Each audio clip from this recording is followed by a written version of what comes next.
이번에는 여야의 전당대 관련 소식 짚어보도록 하겠습니다. 국민의힘은 어대한, 또 민주당은 어대명. 어차피 대표는 한동훈, 어차피 민주당 대표는 이재명. 결국은 차기 당대표가 어시가 되는 거다. 이런 우스갯소리가 나옵니다. 지금 국민의힘을 보면은 원희룡 국토부 장관이 먼저 출마를 확정을 지었습니다. 그동안 좀 잠잠했었는데 이렇게 되면 이제 한동훈 전 비대위원장, 원희룡 장관, 나경원 의원, 그다음에 윤상현 의원, 일단은 좀 사파전으로 가는 겁니까?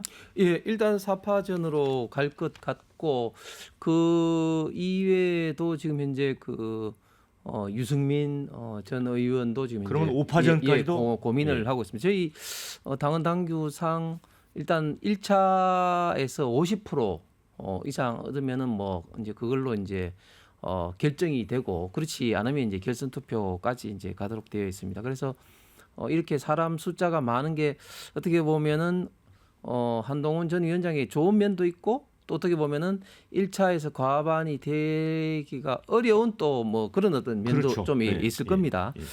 그래서 지금 현재 분위기는 한동훈 전 위원장이 뭐 여론조사상으로 보면은 굉장히 좀 유리한데, 잘하신 것처럼 선거라는 거는 뚜껑을 좀 열어봐야 안 되겠습니까? 네. 그리고 저희들 당헌 당규, 새로운 당헌 당규는 이제 8대2이기 때문에 당헌이 80%고 일반 여론이 20%인데 당헌들은 굉장히 그 일반 어떤 국민들에 비해서 굉장히 자기 주관이 강하고, 또 본인들의 어떤 정치적 의사 결정을 확실히 하기 때문에 일반 어떤 여론조사와는 좀 뭐 이야기가 좀 달라질 수가 있다.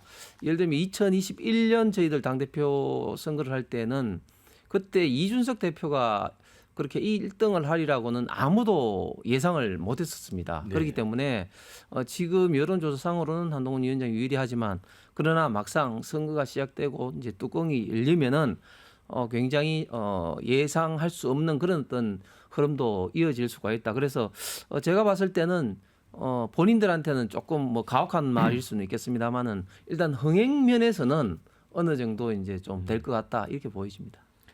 저 이제 흥행은 좀 뭐 될 것 같아요. 그런데 지금 이제 한동훈 전 비대위원장이 아무래도 이제 다크호스다 보니까 견제도 좀 본격화되는 것 같습니다. 뭐 때 아닌 무슨 좌파 논쟁 뭐 비슷한 것들도 벌어지고 있고, 그래서 이 과정에 혹시 용산에 어떤 입김이 작용한 게 아니냐 이렇게 의심하는 사람도 있고, 그런데 지금 용산이 과연 그럴 힘이 있느냐라는 또 반론도 있고, 우리 양분남 의원님은 다른 당 얘기긴 한데 어떻게 보세요? 글쎄요, 다른 당 이야기인데 예. 지금 흥행 이야기를 하셨는데 흥행이 될 것 같아요. 근데 가장 중요한 것은 지금 우리 윤석열 대통령 임기가 3년이 남았지 않습니까? 네.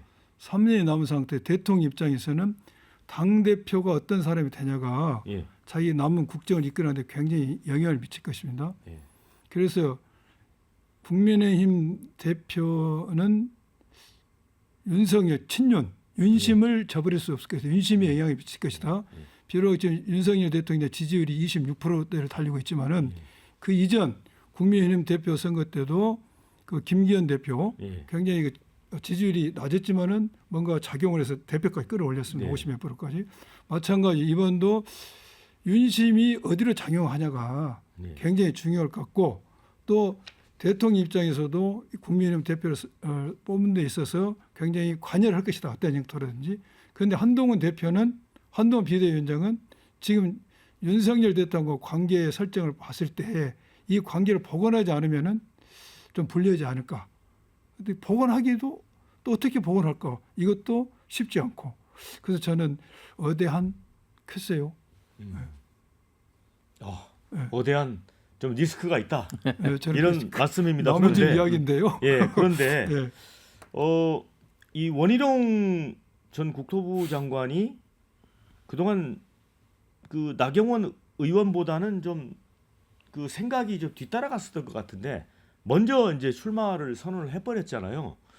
그래서 박지원 민주당 의원의 경우는 오히려 나경원 의원이 친윤계 지지를 얻어서 당대표 되는 거 아니냐 이렇게 예측을 했는데 그런데 원희룡 장관이 이렇게 튀어나오면서 나경원 의원이 좀 속내가 좀 복잡해지지 않을까요? 글쎄 뭐 그렇지는 않을 겁니다. 나경원 의원 같은 경우도 이제 출마 선언을 안 했을 뿐이지 사실상 이제 물밑 작업을 예. 의원들 통해서 계속 해왔고 한데 저는 이제 원희룡 장관 같은 경우는 사실은 좀 고민을 많이 좀 했을 겁니다. 그런데 의외로 여론조사상으로 지금 현재 그 한동훈 위원장 다음으로 지금 원희룡 장관이 전 장관이 지금 현재 나경원 의원하고 지금 박빙으로 지금 돼 있고 하기 예. 때문에 좀 그런 면에서 본인이 출마를 굳히지 않았는 특히 저희 진영 입장에서는 비록 원희룡 장관이 좀 떨어졌습니다만 아까 떨어졌습니다만은 용감하게 이재명 대표와 그 정치 이제 굉장히 어떻게 보면 좀 근곤일척의 어떤 어려운 승부를 걸 정도로 굉장히 좀 용기 있는 그런 결단을 내린 네. 어떤 그런 면에서 굉장히 또 좋은 어떤 이미지를 갖고 있기 때문에 본인으로 봐서는 빨리 좀 선수를 치자 뭐 이렇게 좀 결정을 좀 내린 것 같고 결국은 좀 전에 말씀드린 것처럼 이제 2위를 누가 하느냐 그리고 그게 이제 결선 투표까지 가느냐 뭐 이런 어떤 싸움에서 어쨌든 원희룡 장관이 먼저 좀 선수를 치지 않았나 생각합니다. 근데 이제 지난 총선 때 보면 또 원희룡 전 장관이 빠르게 움직였잖아요. 그 지역구를 개항으로 이제 정하고 도를 치우겠다면서 이재명 이제 대표랑 붙어서 결국 이제 졌죠. 물론 이제 그 지역구의 한계는 있지만은 자 그런데 이제 고민정 민주당 최고위원은 한동훈 나오면 땡큐다 이런 얘기를 하거든요. 맞습니까? 한동훈 전 비대위원장이 대표가 되면 땡큐인가요? 민주당 입장에서? 글쎄요. 그런데 아마 제가 고민정 최고위원의 마음을 어떤 취지에서 했는지는 모르겠는데 저도 한동훈 비대위원장이 국민의힘 대표가 됐을 때 그렇게 우리에게 위협적이지 않다는 생각이 듭니다. 위협적이지 않다. 위협지 않다. 왜 그러냐? 이 한동훈 비대위원장은 좀 제가 가혹한 표현일지 몰라면 어떤 패장이잖아요. 패장. 총선 때. 총선을 승리로 어떤 이끌지 못했던 패장이기 때문에 그렇죠. 예, 그 대표로 왔을 때 과연 국민의힘을 단일 대우로 파괴력 있는 당으로 이끌 것인지 또한 용산과 관계에 있어서 정말 당정 관계가 원활히 될 것인지는 리스크가 있습니다. 네. 그렇기 때문에 아마 그런 의미에서 살지 않으나 생각이 듭니다.